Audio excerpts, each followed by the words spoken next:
हर रोज एक नई कहानी देखने के लिए चैनल को सब्सक्राइब करें और बेल आइकन को दबाना ना भूलें। मुंबई शहर में रहने वाले कुलकर्णी परिवार में कादम्बरी अपने बेटे वैभव, बेटी अनघा और पति मनोहर के साथ रहती है। कादम्बरी की हमेशा से इच्छा होती है कि वो अपने वैभव की शादी किसी अच्छी महाराष्ट्रन लड़की से कराए, लेकिन एक दिन वैभव अपने बिहारी दोस्त के रिश्तेदार की शादी में जाता है, जहां उसे एक बिहारी लड़की मोही से प्यार हो जाता है और वो उसके साथ शादी करके उसे घर ले आता है। कैसन बा आई? हमार नाम मोही है, हम बिहार से हैं और आप लोगन के बारे में बहुत कुछ सुने हैं। बहुत बढ़िया है आप सब, हम बहुत भाग्यवान हैं जो हमका आपका जैसन ससुराल मिला है। वैभव, तुझे कोई और लड़की नहीं मिली जो तू इस बिहारी से शादी कराया है? बेशर्म कहीं का। अरे हम एक महाराष्ट्रियन बहू चाहते थे, ऐसी बिहारी नहीं। लेकिन आई, मोही चाहे बिहारी हो या फिर महाराष्ट्रियन, उसमें क्या फर्क पड़ता है? ये दिल की बहुत अच्छी है और मुझे पूरी उम्मीद है ये आप सबका दिल भी जीत कर ही रहेगी। मोही वाहिनी, आप हो तो वैसे बहुत ही सुंदर। ए गप, बस। क्या इस नालायक लड़की की तारीफ कर रही है? इसे क्या कहूँ, मेरा खुद का बेटा ही नालायक है। अरे तुझे एक बार भी हमारी याद नहीं आई? ऐसे कैसे शादी कर ली तूने? शादी क्या हर साल कोई होती है? जीवन में एक बार ही होती है शादी। हाँ वैभव बेटा, कादम्बरी बिल्कुल सही कह रही है। तुझे हमसे बात तो कर लेनी चाहिए थी। आई बाबा, वो दरअसल बिहार में मोही अकेली ही रहती है। ये अनाथ है और ये जिस ढाबे पर काम करती थी वहां का मालिक बहुत बुरा है और इसके साथ बहुत बुरी तरह पेश आता है। इसलिए मैंने सोचा कि इसे अपने साथ ले जाने का एक ही उपाय है और वो है शादी। हमका माफ कर दो आई बाबा, हम दोनों ने जौन भी कदम उठाया है वो सब हमार भलाई की खातिर ही उठाया है। हम आपको वचन देते हैं कि हम एक सर्वगुण संपन्न बहू बनकर दिखेबे। बस हमरे ऊपर भरोसा रखिए आई बाबा। ठीक है मोही, तुम दोनों घर में आ सकते हो। अनाघा, जाकर आरती की थाली और चावल का कलश ले आ। मनोहर मोही और वैभव की आरती उतारता है और मोही कलश को लांघकर गृह प्रवेश करती है, जिसके बाद दोनों गणपति बप्पा के सामने दीप प्रज्वलित करके उनका आशीर्वाद लेते हैं और अपने शादीशुदा जिंदगी की शुरुआत करते हैं। अगले दिन जब मोही सबके लिए खाने में पूरन पोली और मिसल पाव बनाती है, तभी आई शपथ, आपने तो क्या पूरन पोली बनाई है। अरे मोही वाहिनी, मजा ही आ गया। शुक्रिया अनघा। और ये मिसाल पाव भी बहुत बढ़िया बने हैं। कुछ बढ़िया नहीं है। अरे इसे भी कोई खाना कहते हैं? इस बिहारन से कुछ नहीं होने वाला है। मोही को कादम्बरी की ये बात सुनकर बहुत बुरा लगता है। अगले दिन वो बिहारी खाना बनाती है, जिसे खाकर सभी बहुत खुश हो जाते हैं। वाह, बिहार का लिट्टी चोखा तो सच में लाजवाब है। हाँ बाबा, आपने सही कहा।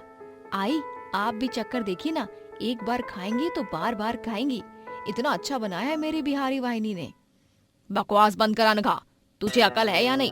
अरे तू क्या हर बार इस बिहारी की साइड लेती रहती है, हैं?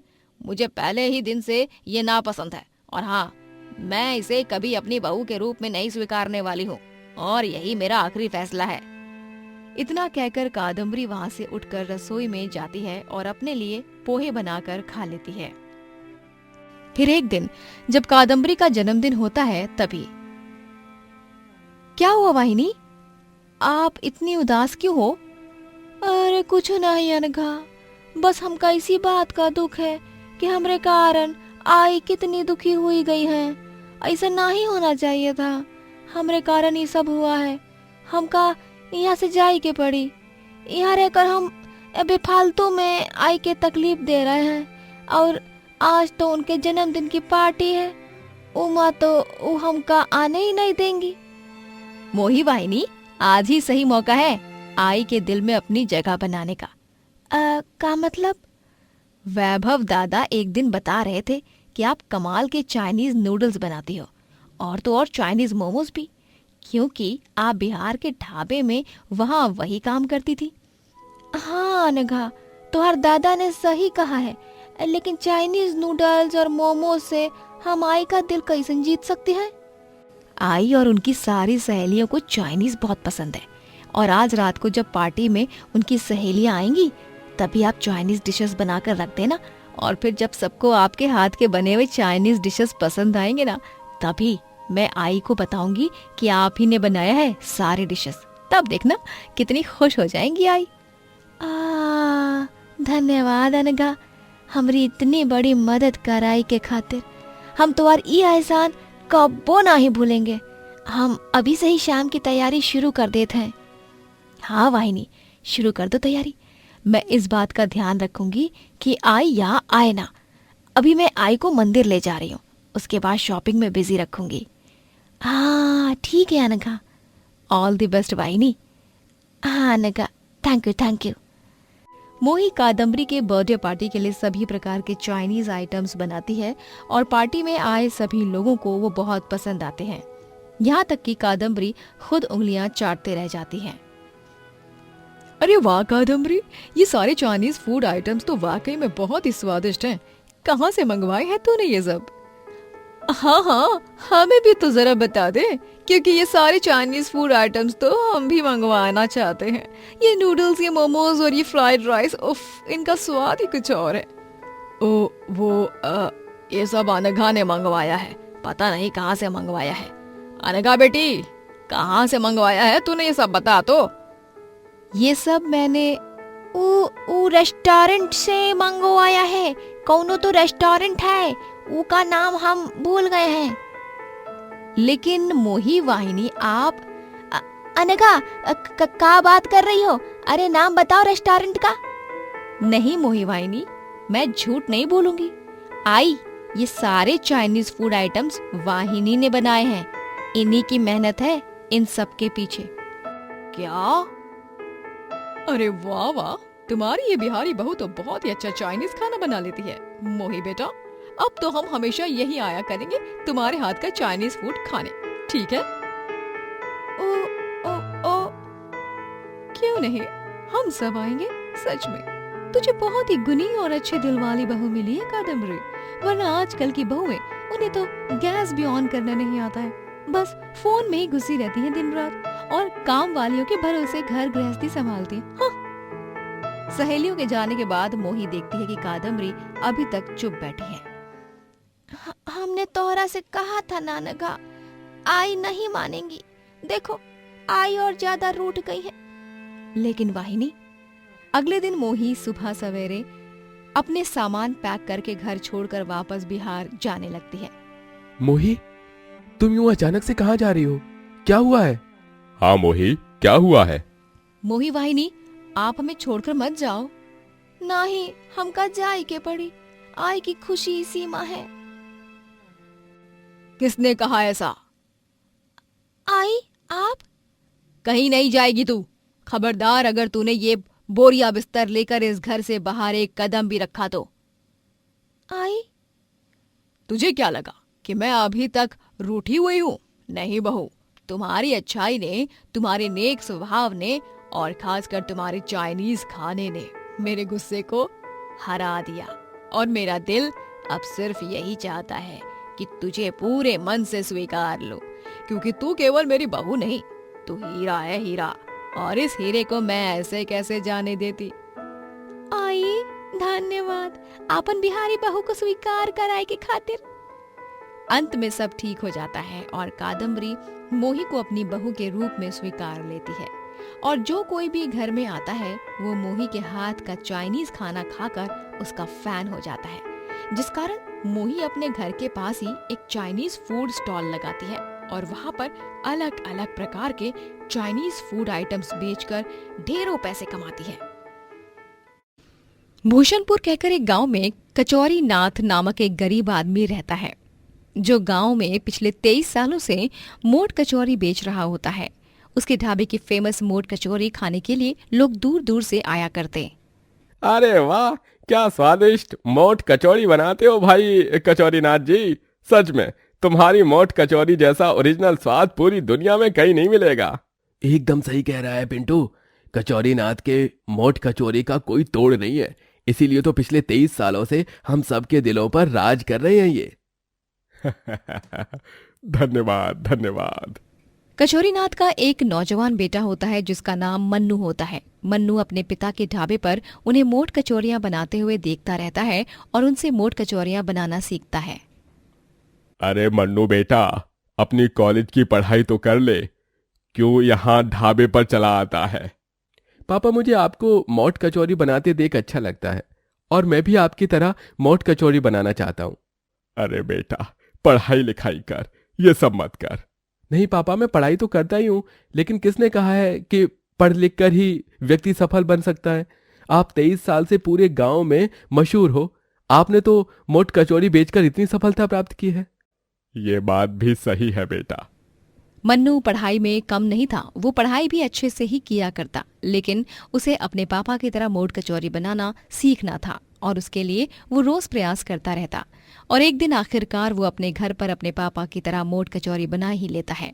उसकी माँ कलावती और बहन ज्योति उसके हाथ की बनी मोट कचौरी खाकर कहते हैं, हाँ मन्नू भैया, आपने तो हूबहू पापा की तरह ही मोट कचौरी बनाई है।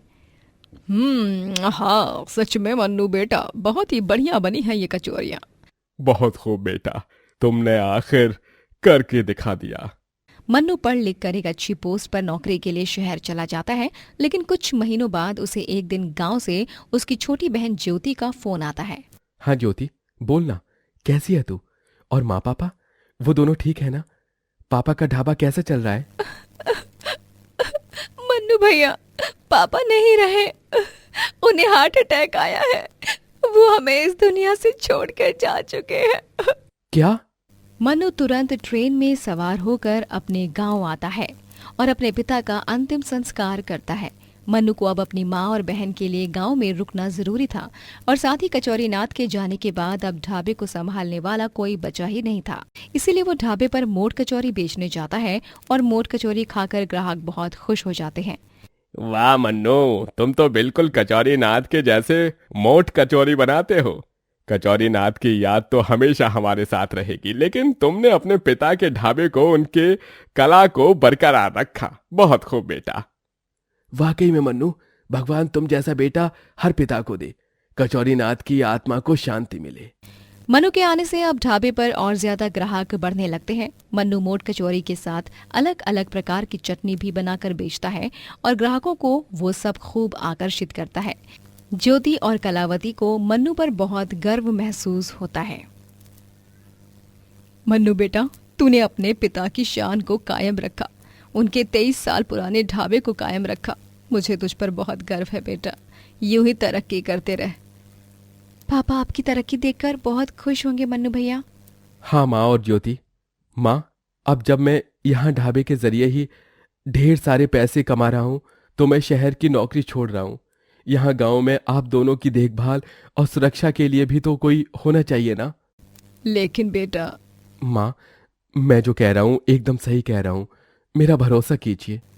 कलावती और ज्योति मन्नू की बात मान जाती हैं और मन्नू अपनी शहर की नौकरी छोड़कर गांव में ही रहने लगता है। कुछ दिनों बाद गांव में एक नौजवान आता है जो मोट कचौरी ठेला लगाकर मन्नू जैसी मोट कचौरी बेचने लगता है। उसका नाम कल्लू चंद होता है। अब मैं इस गांव में मोट कचौड़ी बेचूंगा। सुना है इस गांव के लोग मोट कचौड़ी खाने के बहुत ही शौकीन हैं। माना कि यह मेरे लिए बहुत मुश्किल होगा, क्योंकि पहले से ही 23 साल पुराना मोट कचौड़ी ढाबा है इस गांव में। लेकिन कल्लू चंद किसी से डरता नहीं है और ना ही हार मानता है। मैं अब ऐसी चाल चलूंगा कि उस मन्नू मोट कचौरी वाले के ढाबे का नामो निशान मिट जाए और सारे गांव वाले मेरे ही ठेले के मोट कचौरी खाने आ जाएं। कल्लूचंद गांव में बुरे इरादों के साथ आया था। वो रात में मन्नू के मोट कचौरी ढाबे को आग लगा देता है और अगली सुबह जब मन्नू अपने ढाबे को राख हुए देखता है तब उसकी जान निकल जाती है। नहीं, ये नहीं हो सकता। मेरे पापा का 23 साल पुराना ढाबा, मेरे पापा की धरोहर। संभालिए अपने आप को भैया। मन्नू पूरी तरह टूट चुका था, क्योंकि उसके लिए न सिर्फ ढाबा जलकर राख हुआ था, बल्कि उसके पिता का 23 साल पुराना ढाबा, उनकी धरोहर जलकर राख हो चुकी थी। ज्योति और कलावती भी बहुत दुखी हो जाते हैं। वहीं ये होने के बाद मौके पे चौका मारते हुए क्रूर कल्लूचंद गांव में मोट कचौरी बेचने लगता है। लेकिन उसके बावजूद भी लोग उसके ठेले पर नहीं आते और जो इक्का दुक्का ग्राहक आते हैं वो उसके हाथ की बनी मोट कचौरी खाकर उसे थूक देते हैं। यो, ये कितनी घटिया मोट कचौड़ी बनी है। मन्नू और कचौरी नाथ जैसी मोट कचौड़ी कोई माई का लाल नहीं बना सकता। अरे सच में, इससे अच्छा तो मैं कड़वा करेला खा लूं, लेकिन कुल्लू चंद, तुम्हारे ठेले की मोट कचौड़ी 1% भी अच्छी नहीं है। कल्लूचंद को उन दोनों ग्राहकों का बहुत गुस्सा आता है, लेकिन वो अपने गुस्से को कंट्रोल करता है। इतनी बड़ी चाल चलने के बाद भी मेरे ठेले पर ग्राहक आ ही नहीं रहे हैं। कल्लूचंद अगले दिन गांव में मन्नू का नया ठेला खुला हुआ देखता है। अब मन्नू ठेले पर मोट कचौरी बेच रहा था और उसके ठेले के बाहर ढेर सारे ग्राहकों की लंबी कतार लगी हुई थी। ये दृश्य देख कल्लूचंद की आंखें फटी की फटी रह जाती हैं। ये क्या, इस मन्नू के बच्चे ने तो ठेले पर मोट कचौड़ी बनाना शुरू कर दिया। लेकिन तेरी खुशियों को मैं ज्यादा दिन तक टिकने नहीं दूंगा मन्नू, मैं तुझे बर्बाद करके ही रहूंगा। कल्लूचंद उसी रात मन्नू के घर में घुसकर उसके रसोई के कमरे में रखे मोट कचौरी के सारे सामान में मिलावट करता है और वहां से भाग जाता है। और अगले दिन जब मन्नू मोट कचौरी बेचने आता है, तभी कल्लूचंद उसे एक पेड़ के पीछे छुपकर देखता है। मुझे उस पल का बेसब्री से इंतजार है जब ये मिलावट वाली मोट कचौड़ी खाकर सब के सब एक के बाद एक बेहोश हो जाएंगे और हमेशा हमेशा के लिए उनका ऊपर जाने का बुलावा आ जाएगा, क्योंकि मैंने मोट कचौड़ी के सामान में जहर जो मिलाया है। मन्नू, अब तो तू गया। लेकिन कल्लूचंद को ये देख हैरानी होती है कि सभी ग्राहक बड़े ही चाव से मोट कचौरी खाते हैं और किसी को कुछ नहीं होता। ये कैसे हो सकता है? तभी वहां पीछे से 2 पुलिस आकर कल्लूचंद के हाथों में हथकड़ी पहनाते हैं और उसे जोरदार थप्पड़ भी लगाते हैं। और वहां पर मन्नू आता है और मन्नू भी कल्लूचंद को थप्पड़ मारता है। कमीने मूर्ख आदमी, तूने मेरे पापा की आखिरी निशानी, उनका ढाबा जलाया।